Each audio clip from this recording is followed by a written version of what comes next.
రాష్ట్రంలో 2 లక్షల మెంబర్లు ఉన్నటువంటి ఏకైక సంఘం తెలంగాణ రాష్ట్ర ప్రభుత్వం. గౌరవనీయులు, రిటైర్డ్ పెన్షనర్ సంఘాలు 21 సంఘాలు ఉన్నాయి. కానీ తెలంగాణ రాష్ట్ర ప్రభుత్వ ఉద్యోగుల సంఘంలో ఉన్నటువంటి 2 లక్షల మంది. ఇది గౌరవనీయులు నేను తెలియజేస్తున్నా. మరి మా తెలంగాణ రాష్ట్ర ప్రభుత్వ రిటైర్డ్ సంఘంలో 31 జిల్లాలో శాఖలు ఉన్నాయి. సుమారు 300 ఎస్టు యూనిట్లు ఉన్నాయి తెలంగాణ రాష్ట్రంలో మొత్తం. ఆ యూనిట్లలో ఉన్నటువంటి మా యొక్క సంఖ్య 2 లక్షల మంది. రిమైనింగ్ లేబర్ సంఘాలు మాత్రమే ఉన్నాయనేది పెద్దల దృష్టి నేను చూస్తున్నాను. ఇక మా సంఘ కార్యక్రమాలు ఏదైతే ఉన్నాయో నేను అనుకోని నన్ను చూస్తాను మీరు అనుకో తెలుసా సంఘటన మీ అందరికీ. ఇప్పుడు ఎవరు మాట తప్పినా తప్పుతారు కానీ భీష్ముడు ఎప్పుడు మాట తప్పలే. మరి మనందరం చేసిన ప్రతిజ్ఞ పోరాడి సాధించుకున్నటువంటి తెలంగాణను బంగారు తెలంగాణ పోరాటానికి సాహసిస్తున్న గౌరవ ముఖ్యమంత్రి గారికి చేయూతనివ్వాలి. మనందరం వారి వెంట నడవాలి, వారు మన వెంట ఉండాలి. మరి మన న్యాయమైన కోరికలందరినీ మనల్ని మన్నించడానికి, మనం సహకరించడానికి మన ప్రభుత్వం ఎన్ని వేళలా మనతో ఉంటుందని చెప్పి నేను మనం చేస్తున్నా. ఎందుకంటే కేసీఆర్ గారు చేసిన అభివృద్ధి పనులకు ఎంతో గర్వపడి మనం ఎంతో ఉత్సాహంతో పని చేయాలని కోరుకుంటున్నాం. నాకు అవకాశం ఇచ్చిన అశోక్ గారికి ధన్యవాదాలు. ఇందులో ఒక ముఖ్యమైన విషయం ఏంటంటే ముందు ఆనంద్ చెప్పినట్టు మన కేసీఆర్ గారు ఎంపీగా సెంట్రల్ చేస్తున్నప్పుడు కొంత ఫండ్ ఇవ్వడం జరిగింది. దాంతో శాసనాల ద్వారా కొంత బిల్డింగ్ కోసం వర్కౌట్ జరుగుతున్న వాస్తవం. అలాగే ఇక్కడ సీనియర్ సిటిజన్స్ మన తెలంగాణ ప్రభుత్వం ఏర్పడిన తర్వాతనే ఈ అసోసియేషన్ ఏర్పడేది. అసోసియేషన్ పరంగా చాలా పనులు జరుగుతున్న సమస్యల పరిష్కారం వాస్తవం. మన గౌరవ ఎంపీ గారికి మీ అందరి తరఫున మనవి చేస్తున్నాను. మరి ఇక్కడ గవర్నమెంట్ ల్యాండ్ కూడా కొంత ఉంది కాబట్టి మరి ఓన్లీ అసోసియేషన్కే కాబట్టి అది మరి మేనిఫెస్టో పెట్టేస్తారని కోరుతున్నాను. ఎందుకంటే ఈ ఎలక్షన్ దీనికి ఏదో ఇప్పుడు కాదు, మేనిఫెస్టో అసలు చెప్పకుండానే చేసిన సందర్భాలు మన కేసీఆర్ గారు ముఖ్యమంత్రి గారు చాలా కార్యక్రమం చేయడం జరిగింది. అలాగే మన ఎంపీ గారు జగిత్యాల నియోజకవర్గం పార్లమెంట్లో, నిజామాబాద్ పార్లమెంట్లో చాలా కార్యక్రమాలు చేయడం జరిగింది. మనం నేను బతుకమ్మప్పుడు పోతే అసలు ట్యాంక్ బండ ఏంటని వేరే ఆశ్చర్యపోయినా. మా ప్రభాకర్ గారు ఉండి నాకు చాలా మంది ఉద్యోగస్తులు ఉండి. అయితే ఇందులో ఒక రిక్వెస్ట్ చేస్తున్నా, వీళ్ళందరినీ ఎంపీ గారికి మనం చేస్తున్నాను. పొద్దున్నే వాకింగ్ అప్పుడు చాలా ఇది 60-70 ఏళ్ళుగా కానీ 25 ఏళ్ళగా 30 ఏళ్ళగా బాగా రన్నింగ్ చేస్తూ వాకింగ్ చేస్తూ అలాగే వాకింగ్ కూడా సంజయ్ తర్వాత మా ఎంపీ గారు పరిశీలన జరిగింది.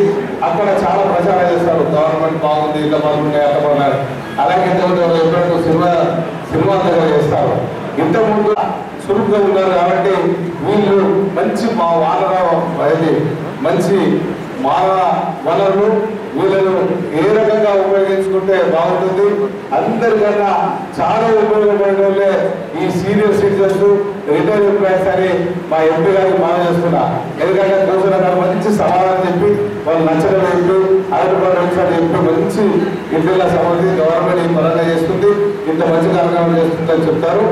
ఈరోజు ఖచ్చితంగా మరి టీఆర్ఎస్ గవర్నమెంట్ మరి కేసీఆర్ గారు మళ్ళీ ముఖ్యంగా ఉంటారు.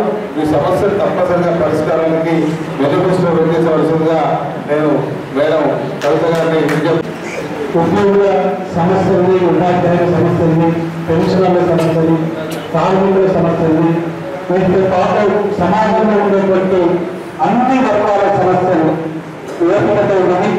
ఆ సమస్యలకి మొత్తం మన పెన్షనర్లందరూ తరఫున కూడా రేపు రాబోయే ఎమ్మెల్యేగా మరి సంజయ్ గారు మీకు అందరికీ తెలుసు. కొత్తగా నేను వారి గురించి పరిచయం చేయనక్కర్లేదు. గతంలో కొన్ని కారణాల వల్ల నిర్వహించకపోయినా ఈసారి జగిత్యాల నుండే ఆ జగిత్యాల ప్రారంభమవుతుంది. మా సంజయ్ కుమార్ విజయంతో అనేటువంటి విషయాన్ని మేము అందరం మీకు విశ్వాసం ప్రకటించడానికి సమావేశం చేద్దాం. మాకు ఈ కోరిక లేదు. మా ఆనందమన్న, మా గంగారాజన్, మా అశోక్ అన్న, మా బాబు నర్సన్న వీళ్ళందరూ కూడా 2-3 అంశాలు ప్రస్తావించారు. వాటి కూడా మన ఈ సమావేశం ప్రత్యేకంగా, ఎందుకంటే తెలంగాణ పెన్షన్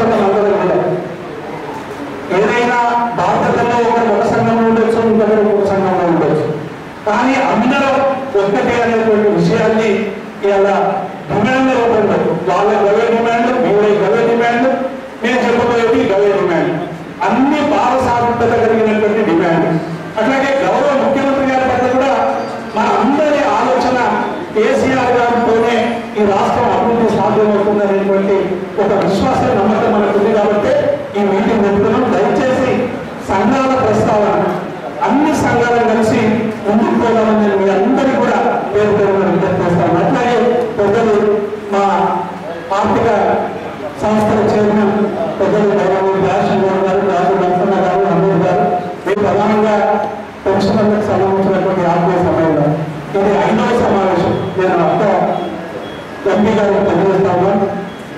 మొదటి సమావేశం గౌరవ ముఖ్యమంత్రి గారు సిద్దిపేట జిల్లాలో ప్రారంభమైంది. సిద్దిపేట జిల్లాలో ప్రారంభమైనటువంటి ఆత్మీయ సమయంలో అన్ని ఉపాధ్యాయ, ఉద్యోగ, పెన్షన్ల సంఘాల అందరం ఈరోజు మేము అందరం కూడా ఏకగ్రీవంగా గౌరవ ముఖ్యమంత్రి గారి నాయకత్వంలో ఈరోజు అందరినీ కూడా అన్ని నియోజకవర్గాల్లో గెలిపించేటువంటి బాధ్యతను మేము తీసుకుంటామని పెన్షన్ అందరూ కూడా ఏకగ్రీవంగా సిద్దిపేటలో తీర్మానం చేసినటువంటి విషయాన్ని నేను సందర్భంగా గుర్తు చేస్తా ఉన్నాను. 2వ సమావేశం ఎల్బీ నగర్లో జరిగింది. ఎల్బీ నగర్లో, హైదరాబాద్ నగరంలో ఉన్నటువంటి పెన్షన్లందరూ కూడా తీర్మానం చేసి గౌరవ ముఖ్యమంత్రి గారికి కూడా పంపించడం జరిగింది. 3వ సమావేశం సంగారెడ్డి ఆందోళన జరిగింది. 4వ సమావేశం నిన్న మలక్పేటలో జరిగింది. 5వ సమావేశం ఈరోజు ఇక్కడ జరుగుతా ఉంది. అంటే మొత్తంగా కూడా కొంతమంది పెన్షనర్లు ఈరోజు కొన్ని పార్టీలకు సంబంధించి గతంలో టీఆర్ఎస్ పార్టీకి సంబంధించి ఏమేమి చేశామో చాలా విషయాలు స్పష్టంగా చెప్పారు. మన ఉద్యమ భాగం ఇక్కడ ఉన్నటువంటి పెద్దలకందరూ కూడా కొత్తగా మేము చెప్పడానికి మన అందరి భాగం టీఆర్ఎస్ తో మనకు ఉన్నటువంటి అనుబంధం, ఉద్యమ అనుబంధం, పోరాట అనుబంధం తప్ప ఇంకోటి కాదు అనేటువంటి విషయాన్ని నేను సందర్భంగా మీ అందరినీ కూడా పేరు పేరున మనం చేస్తా ఉన్నాం. ఏవో చిన్నలు చెప్పి ఆవేదన చెప్పి ఈ ప్రభుత్వం మాకు చెయ్యలేదనేటువంటి ఏదో ఒక భావనకు పోతున్నటువంటి వాళ్ళకి అందరికీ కూడా ఇలా మనం గట్టిగా వాళ్ళని కన్విన్స్ చేయాల్సినటువంటి బాధ్యత కూడా ఇలా మన మీద ఉందనేటువంటి విషయాన్ని నేను సందర్భంగా గుర్తు చేస్తా ఉన్నాను. ఎందుకంటే 43% fitment, 39, 43% 2 fitment, 39% fitment Congress party అధికారంలో ఉన్నప్పుడు వ్యవసాయ గారి నాయకత్వంలో ఎట్లా వచ్చిందో మీ అందరికీ తెలుసు. ఆ రోజు గౌరవ ముఖ్యమంత్రి గారు, ఆ రోజు ఉన్నటువంటి మన టీఆర్ఎస్ నాయకులందరూ కూడా మా ఉద్యోగులకు సరైనటువంటి పెన్షన్ ఇవ్వకుంటే జాగ్రత్త అని ఆ రోజు తెలంగాణ ఉద్యమ సందర్భంగా మన ముఖ్యమంత్రి గారు మనల్ని వెన్నంటి ఉండడం వల్లే తెలంగాణ ప్రజా ఉద్యమ మార్గంలో వల్లే ఆ రోజు 39% మనకు వచ్చిందనేటువంటి విషయాన్ని నేను సందర్భంగా గుర్తు చేస్తా ఉన్నాను. అట్లాగే 10వ పిఆర్స్ 43%. గతంలో రాజశేఖర రెడ్డి ప్రభుత్వం కాసు బ్రహ్మానంద రెడ్డి నుంచి రాజశేఖర రెడ్డి వరకు కిరణ్ కుమార్ రెడ్డి వరకు కూడా మనం అనేక మంది ప్రభుత్వాలను చూసినాం. ఏ ప్రభుత్వమైనా ఉద్యోగులకు సంబంధించినటువంటి పెన్షన్ రాగానే బేరం ఆడినట్టు, కూరగాయల బేరం ఆడినట్టు మీరు 10 ఇస్తారా, మేము 8 ఇస్తాము, మేము 9 అడిగితే 9 బావులు ఇస్తాము, 9 బావులు అంటే 10 ఇస్తామని ఉద్యోగుల ఆత్మగౌరవాన్ని కించపరిచే విధంగా చర్చల్లో పాల్గొన్నటువంటి నేపథ్యాన్ని మీకందరికీ గుండెగా తెలుసనేటువంటి విషయాన్ని నేను సందర్భంగా గుర్తు చేస్తా ఉన్నా. గౌరవ ముఖ్యమంత్రి కేసీఆర్ గారు ఒక్కరు మాత్రమే ఉద్యోగుల ఆకాంక్ష ఏముంది, ఉద్యోగులకు సంబంధించినటువంటి మనం ట్రీట్మెంట్ ఇస్తే ఎట్లా సంతోషపడతారని మొట్టమొదటిసారిగా చర్చలు లేకుండా కేవలం ఒకే ఒక మాటతో ఒకే గంటలో 43% ప్రయాసించినటువంటి గొప్ప నేత కేసీఆర్ అనేటువంటి విషయాన్ని నేను సందర్భంగా గుర్తు చేస్తా ఉన్నాను. కాబట్టి ఈ రోజు 10వ పిఆర్సీకి సంబంధించి కూడా 10వ పిఆర్సీలో కాంట్రాక్ట్ పెన్షన్ అట్లాగే మిగతా మా మిత్రులందరూ కోరినట్టు ఏదైతే మరి ఇంక్రిమెంట్ ఇవ్వాలనేటువంటి 2 న్యాయమైనటువంటి డిమాండ్ అని తప్పకుండా గౌరవ ఎంపీ ద్వారా మొన్న పెన్షన్ల సమావేశంలో కూడా ఏ సమావేశానికి పోయినా కామన్ డిమాండ్ ఉంటే మేము గౌరవ ముఖ్యమంత్రి కేసీఆర్ గారు వెంట ఈ డిమాండ్ ఇచ్చినా ఇవ్వకున్నా మేము వెంట ఉంటాం. కానీ ఈ ప్రభుత్వం మాది, మేము అడిగేటువంటి హక్కు మాత్రమే, తీసుకునేటువంటి బాధ్యత మాది ఉందని ఇలా పెన్షన్ అందరూ చేసినటువంటి డిమాండ్ను రేపు తప్పకుండా మేనిఫెస్టో కమిటీకి చెప్పాల్సిందిగా నేను గౌరవ ఎంపీ గారికి విజ్ఞప్తి చేస్తా ఉన్నాను. మీ అందరి పక్షాన గతంలో కొద్దిగా నేను ఆహ్వానించినప్పుడు కానీ ఇంకా అశోక్ కుమార్ గారు ఆహ్వానించినప్పుడు పలుమార్లు నేను ఆ సంఘ భవనానికి వెళ్ళడం, ఆ కార్యక్రమాలలో పాల్గొనడం, ఆ విషయాలు కూడా నాకు తెలుసు. ఎప్పటికప్పుడు ఈ సమస్యలను మన అన్నిటికీ నాకు పెద్దలాగా ఉన్న మన పార్లమెంట్ సభ్యులు కోటకి గారు కూడా తెలియజేయడం జరిగింది. కొన్ని సమస్యలు ఇప్పటికే ముఖ్యమంత్రి గారు చాలా సానుకూలంగా స్పందించి చేయడం గత ప్రభుత్వాలు అయినా కానీ ఎన్నో ఉన్నాయి. అంత లోతుగా నేను నిర్వహించుకునే ఎందుకంటే రాష్ట్ర నాయకులు ఆల్రెడీ అందరూ ఇక్కడ ఉన్నారు, హమీద్ గారు అందరూ కూడా. మరి ఎంపీ గారికి కూడా పూర్తి అవగాహన ఉంది. ఎందుకంటే మన ఎంపీ గారు ఒక ఉద్యమ నాయకుడు, ఏదో సడన్గా వచ్చేట్లా వారసత్వంతో రాజకీయాలకు రాలేదు. వారు ఉద్యమంలో పాల్గొని తెలంగాణలో ప్రతి వాళ్ళ సమస్యల పట్ల సంపూర్ణ అవగాహన ఉన్న మన ఎంపీ గారు.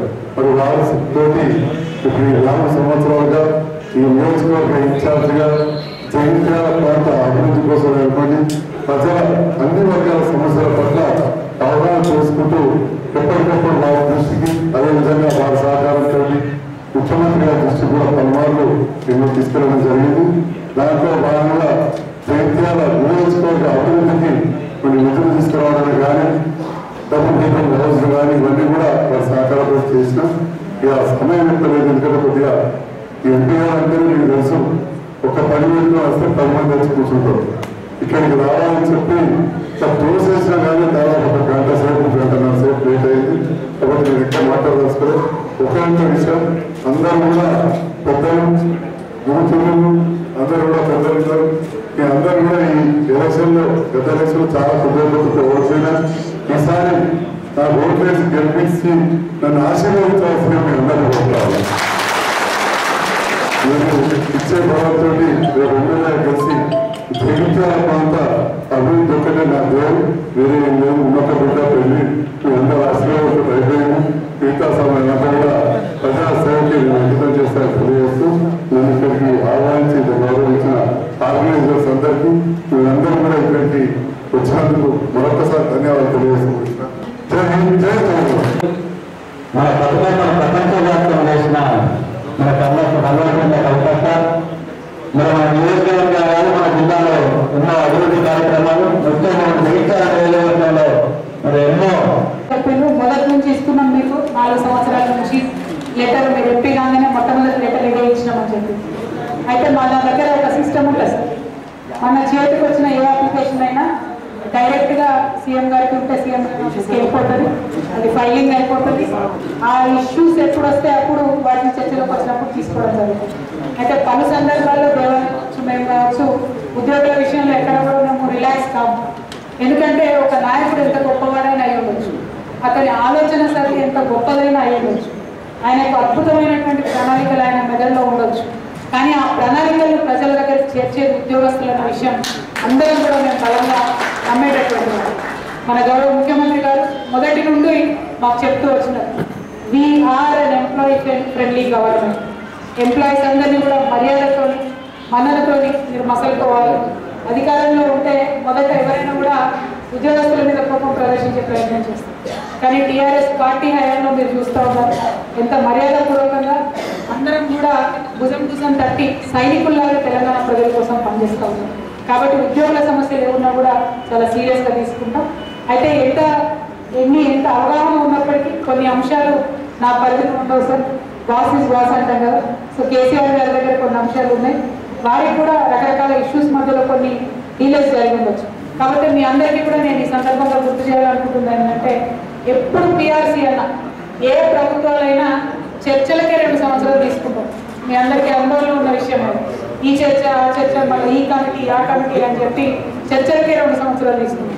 పిఆర్సీ కూడా వాస్తవానికి వారి నెత్తి మీద కత్తి ఏం వేలాడదు. అంతకుముందు ఎప్పుడు కూడా ప్రెసిడెంట్ లేదు, వెంటనే 5 సంవత్సరాల్లో 2 పిఆర్సీ ఇచ్చింది. అయినప్పటికీ వారు తన బాధ్యతను గుర్తించి ఇమీడియట్గా ఒక కమిటీ వేద్దామని చెప్పి ఆ కమిటీని త్వరితగతిన పని చేయించడానికి కూడా వారు ఏమన్నా ఒక్క మెంబర్ కాదు, 3 ఉండండి మెంబర్స్, వీళ్ళకంత తొందరగా మీరు రిపోర్ట్ ఇవ్వండి, ఇస్తే ఉద్యోగుల పక్షాన్ని నేను నిర్ణయం తీసుకుంటా అని చెప్పినటువంటి అంటే వారి సిన్సియారిటీ, కమిట్మెంట్ ఉద్యోగుల పక్షాన ఉన్న విషయం మీ అందరికీ నాకంటే ఎక్కువ తెలుసు. ఎందుకంటే లోపల చర్చ అయితే బయటికి రాగానే అందరికీ వాట్సాప్లలో మెసేజ్లు వెళ్ళిపోతే ఏం జరిగింది ఏంటన్నది. సో వారి కమిట్మెంట్ అన్నది మీకు తెలుసు. ఏదైతే 10th PRC నుండి మనకు పెండింగ్ ఉందన్నారో సార్, అది డెఫినెట్గా కేవీ ప్రసాద్ అనే గారి నాయకత్వంలో మేనిఫెస్టో కమిటీని మీరు పెద్దలందరూ కూడా కలిసి ఏర్పాటు చేయండి సార్. నేను కేటీఆర్ గారి దగ్గర మీకు ఒక అపాయింట్మెంట్ తీసుకొని ఇస్తాను. దాన్ని బట్టి మేనిఫెస్టోలో పెట్టుకుంటే మనకు కూడా కమిట్మెంట్ ఉంటుంది, రిటైర్డ్ ఎంప్లాయీస్ అందరికీ కూడా ఒక భరోసా ఉంటుంది. దానికి తగ్గట్టుగా మేము పనిచేస్తాం. నేను కానీ దేవన కానీ పార్టీలో పనిచేయడం జరుగుతుంది. దీని తర్వాత ఇంకొక 2 అంశాలు ప్రధానంగా చెప్తా ఉన్నారు. ఒకటి మన 1969 నుండి ఇప్పటి వరకు ఉద్యమంలో పాల్గొన్నటువంటి ఉద్యోగస్తులు రిటైర్డ్ అయిపోయినటువంటి వారందరినీ కూడా మరి తెలంగాణ ఇన్సెంటివ్ అందరికీ వచ్చింది, మాకు రాలేదని చెప్పి బాధను వ్యక్తం చేస్తున్నారు. ఈ విషయాన్ని కూడా నేను గౌరవ ముఖ్యమంత్రి గారి దృష్టికి తప్పకుండా తీసుకొని వెళ్తాను. మరి వారి నిర్ణయమే ఎట్లా ఉంటుంది అన్నది మనం డెఫినెట్గా పాజిటివ్గా ఉండే విధంగా ప్రయత్నం చేద్దాం. కానీ వారి దృష్టికి తీసుకెళ్లేటటువంటి బాధ్యతలు మాత్రం మీ తరఫున నేను తీసుకుంటానని ఈ సందర్భంగా చెప్తాను. నుంచి ఇంక్రిమెంట్ పెంచాలని మన అమీర్ భాయ్ లెక్కలు కూడా చెప్పారు. మరి 9 కోట్లు అవుతుందా? 9 కోట్లు అంటే కేసీఆర్ గారిని కన్విన్స్ చేసే ప్రయత్నం నేను దేవన్న కూడా కలిసి చేయడం జరుగుతుంది. ఆ ఇంక్రిమెంట్ కొంత ఒక మీకు చన్నీళ్లకు వేడిగా తోడుగా ఉంటుందని చెప్పి అందరూ కూడా అన్నారు. దానికోసం నేను మనస్ఫూర్తిగా ప్రయత్నం చేస్తానని అందరికీ మాట్లాడుతూ ఉన్నాను. అదేవిధంగా మీరు గమనించి ఉంటారు, వెల్నెస్ సెంటర్లు చాలా జిల్లాల్లో ప్రారంభం అవుతూ ఉన్నాయి. ఫెసిలిటీస్ కూడా ఇస్తూ ఉన్నాం. ఇక్కడ అక్కడ అని కాదు, మొత్తం 31 జిల్లాల్లో కూడా పెద్ద ఎత్తున వెల్నెస్ సెంటర్స్ ప్రారంభించేటటువంటిది మన ప్రభుత్వం ప్రయారిటీగా తీసుకున్నది. కాబట్టి త్వరలోనే జగిత్యాలలో కూడా ప్రారంభిస్తామని చెప్పి మీకు నేను మాట ఇస్తా ఉన్నాను. దాంతోపాటు మనందరికీ కూడా అవగాహన ఉన్నటువంటి విషయమే. కాకపోతే ఒక నాయకుడి యొక్క సిన్సియారిటీని, కమిట్మెంట్ని మీకు చెప్పాలి కాబట్టి చెప్తా ఉన్నాను. మన ఏదైతే పిఆర్సి ఏరియాస్ ఉంటే ఆ వచ్చినటువంటి దాదాపు 6,000 రూపాయల వరకు కూడా మనం దాన్ని జీపీఎఫ్లో కలపకుండా ఇచ్చినటువంటి సందర్భం మీ అందరికీ తెలుసు. ఆంధ్రప్రదేశ్లో ఇంతవరకు ఏరియాసే ఇచ్చినటువంటి పరిస్థితి కూడా లేదు. అంటే ప్రతిదానికి మంచిదానికి చెడుదానికి ఆంధ్రప్రదేశ్తో కంపేర్ చేసుకుంటారు కాబట్టి ఆ కంపారిజన్ తీసుకురావడం జరిగింది. కాకపోతే మన సీఎం గారికి వాళ్ళ సీఎం గారికి పోలిక పొందన కూడా లేదు. ఎందుకంటే అక్కడ చంద్రబాబు నాయుడు గారి పేరు చెప్తేనే ఉద్యోగస్తులందరికీ కూడా 100 పోస్ట్ కార్డులు కొని రాసినటువంటి సంఘటనలు మీకు గుర్తుంటుంటాయి. ఈ జన్మలో చంద్రబాబు నాయుడు అధికారంలోకి రావద్దని పోస్ట్ కార్డులు వంచినటువంటి ఉద్యోగస్తులు ఎంతో మంది ఇక్కడ ఉన్నారు. అందరూ మరి అటువంటి ఒక నాయకుడు ఇవాళ మళ్ళా కూటమి పేరుతోని దొడ్డిదారిలో తెలంగాణలో ప్రవేశించేటటువంటి ప్రయత్నం చేస్తారు. మరి ఆ ప్రయత్నం ఎంతవరకు కరెక్ట్ అన్నది మీరందరూ కూడా ఒకసారి ఆలోచించండి. మీరందరూ విఘ్నులు, పెద్దలు, ఎన్నో ప్రభుత్వాలు రాంగా పోగా చూసినటువంటి వాళ్ళు. నేనంటే మొట్టమొదటిసారి ఒక బాధ్యతాయుతమైనటువంటి పదవి చేపట్టింది. కానీ మీకుండేటటువంటి అనుభవం ముందు నా అనుభవం అనేది ఏ పార్టీ కాదు. మీరే ఒకసారి దయచేసి ఆలోచించారు. ఇవాళ కాంగ్రెస్ పార్టీ రేపు పొరపాటున అధికారంలోకి వస్తే కూడా దాని వెనుక కీ ఇచ్చేటటువంటి వ్యక్తి చంద్రబాబు నాయుడు అయితే ఉద్యోగస్తుల యొక్క వెల్ఫేర్ అన్నది ఆ వచ్చేటటువంటి ప్రభుత్వం యొక్క ఎజెండాలో ఉంటుందా? ఇది ఒక్కటే మీరు దయచేసి మిమ్మల్ని మీరు మనస్ఫూర్తిగా ప్రశ్నించుకోండి. ఏ ఒక్క ఉద్యోగం, చిన్న ఉద్యోగం, పెద్ద ఉద్యోగం అన్నది కాదు, ప్రతి ఒక్క ఉద్యోగం గురించి వాళ్ళు ఆలోచించి పనిచేస్తున్నటువంటి ప్రభుత్వం, మరి వెల్ఫేర్ గురించి ఆలోచించి చేస్తున్నటువంటి ప్రభుత్వం. కాబట్టి ఆ కూటమి ఏంటి, దాని వెనుక ఉన్నటువంటి అసలు రహస్యం ఏంటని చదువుకున్నటువంటి వాళ్ళు విఘ్నులు నేను ఇంకో 10 మందికి విప్పి దాని సారాంశం చెప్పవలసిందిగా మీ అందరినీ కూడా నేను రిక్వెస్ట్ చేస్తా ఉన్నాను. అదేవిధంగా మరి ఇంకా కొన్ని సమస్యలు కూడా పెద్దవారు ఇచ్చినారు.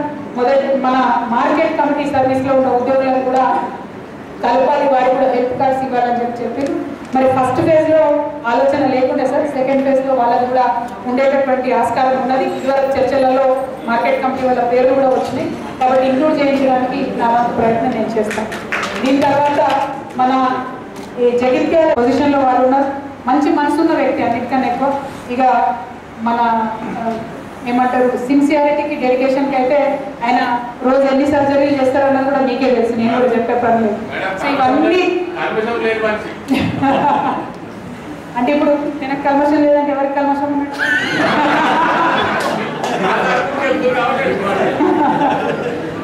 అంటే అంత మంచి వ్యక్తి కాబట్టి నేను కూడా ధైర్యంగా 4 సంవత్సరాల నుంచి మరి ఏ ఇష్యూ అడిగినా కూడా వారికి సపోర్ట్ చేస్తూ వారికి అండగా నిలబడి మరి ఉన్నటువంటి సందర్భం. ఇక్కడ స్థానికంగా ఉన్నటువంటి ఎమ్మెల్యే గారు జీవన్ రెడ్డి గారు పలుమార్లు ఆధారరహితమైనటువంటి ఆరోపణలు చేసిన, పలుమార్లు రకరకాల అంశాల మీద గౌరవ ముఖ్యమంత్రి గారినైనా, నన్నైనా, టీఆర్ఎస్ పార్టీనైనా వ్యక్తిగతంగా ఎన్నో కమెంట్స్ చేసినా ఎన్నడూ కూడా జగిత్యాల నియోజకవర్గానికి జరిగేటటువంటి అభివృద్ధిని మాత్రం నేనైనా డాక్టర్ సంజయ్ కుమార్ గారైనా కాంప్రమైజ్ కాలేదు. అది అయ్యేటటువంటి ఆస్కారమే ఉండదు. ఎందుకంటే రాజకీయమే, డెవలప్మెంటే. సో జగిత్యాల నియోజకవర్గ అభివృద్ధిలో ఇవాళ జరిగినటువంటి అభివృద్ధి మొత్తంలో డాక్టర్ సంజయ్ కుమార్ గారి పాత్ర అనేది నేను నిజంగా కూడా చాలా గొప్పగా నిర్వర్తించారు. మరి బాధ్యత లేనప్పుడే అంత బాధ్యత నెత్తికెత్తుకొని పనిచేసినటువంటి వ్యక్తి. రేపు మీ దయ వల్ల ఆశీర్వాదంతో రాబోయే రోజుల్లో ఎమ్మెల్యేగా మారితే ఇంకా ఎక్కువ పని చేయించుకోవచ్చు. ఉన్నొక్క బిడ్డ పెళ్లి కూడా చేసిన అని చెప్తున్నారు. కాబట్టి 24/7 మన జిల్లా అభివృద్ధి కోసం, మన నియోజకవర్గ అభివృద్ధి కోసం వారు సిన్సియర్గా కమిటెడ్గా పనిచేస్తారని వారి తరఫున నేను కూడా మాట ఇస్తా ఉన్నాను. వారితో పాటు అండగా నిలబడి నేను కూడా ఆ పనిలో పాల్పంచుకుంటానని మీ అందరికీ విజ్ఞప్తి చేస్తూ మీ ఆశీర్వాదం వారి మీద ఉంచవలసిందిగా కోరుతూ